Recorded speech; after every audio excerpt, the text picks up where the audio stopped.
Attention! Cette ancienne chronique fascinée est une rediffusion d'une vidéo qui date de juin 2021. À l'époque, je venais d'avoir mes 2 vaccins pour sortir du Québec. Cependant, cette situation n'allait pas durer longtemps et nous allions être de nouveau confinés dû à la COVID-19 qui sévissait encore à l'époque.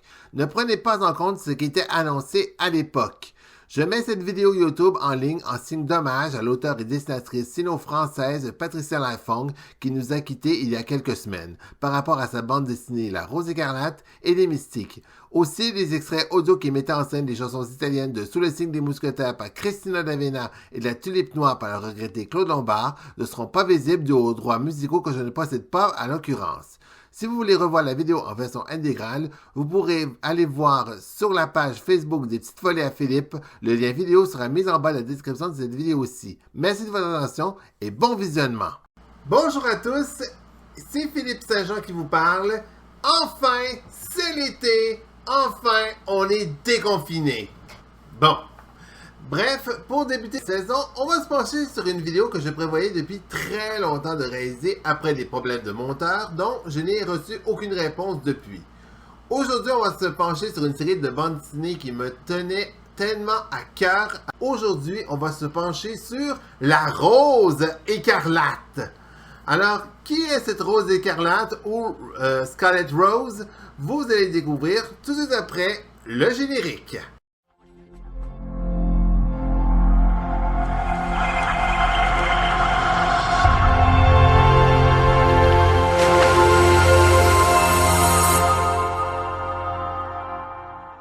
Bon, déjà, je sais que pour beaucoup de personnes qui vont voir cette vidéo, vous allez être heureux de la regarder par vous-même. Mais sinon, pour ceux qui ne connaissent pas la série en question, eh bien, asseyez-vous bien à votre chaise.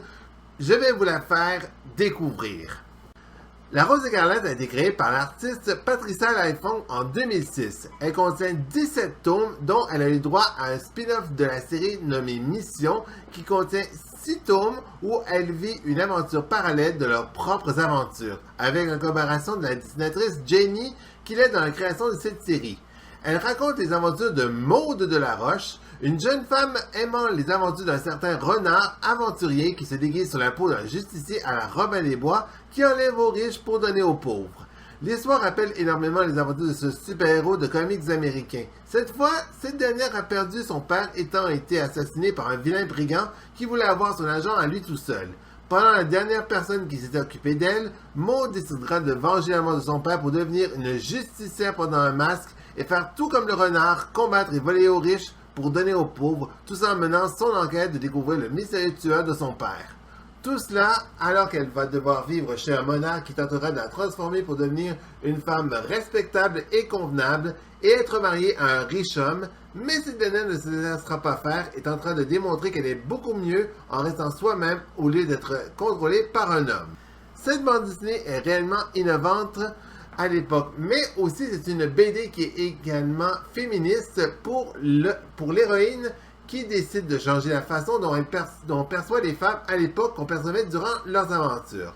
Maude de la Roche, alias la Rose écarlate, a toujours ou presque le dernier mot. Elle et le renard partent ensemble pour l'aventure vers de nouveaux mondes, de nouveaux ennemis et de nouvelles contrées.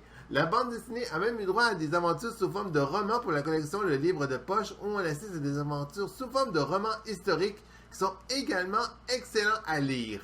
Elle aura même droit à une adaptation théâtrale présentée comme spectacle scolaire en France. Elle mériterait littéralement le détour pour visionner l'extrait en question, ainsi qu'à la participation de nombreuses cosplays, dont de nombreux festivals en France. Pour finir, j'ajouterai que depuis quelques temps, un teaser ainsi qu'un démo est présentement disponible sur YouTube pour la création d'une série animée en France. Mais le problème, les diffuseurs de chaînes de télé en France sont plutôt tièdes par ce genre de série, croyant que ce genre de dessin animé aura moins de succès qu'une production masculine parce que la raison de certains de ces producteurs de chaînes télé sont plus intéressés par des séries pour garçons que par des séries pour filles. Et ça me déçoit énormément. Ces diffuseurs français croient que c'est moins vendeur qu'une production normale, alors que depuis les années 2010, les choses ont bien changé alors qu'il est. Mais beaucoup de personnes refusent d'y croire. Et pour finir, avant de terminer cette review, j'avais envie de terminer en vous parlant d'un projet participatif dont l'auteur Patricia Laifong a fait en collaboration avec les auteurs de la série Les Légendaires, intitulée Les Mystiques. Elle raconte les aventures de 6 descendants dieux antiques qui devront affronter le mal absolu qui tombe à nouveau sur Terre.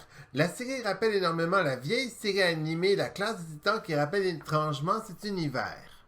Bref, voilà, c'était ma chronique de la semaine sur la Rose écarlate.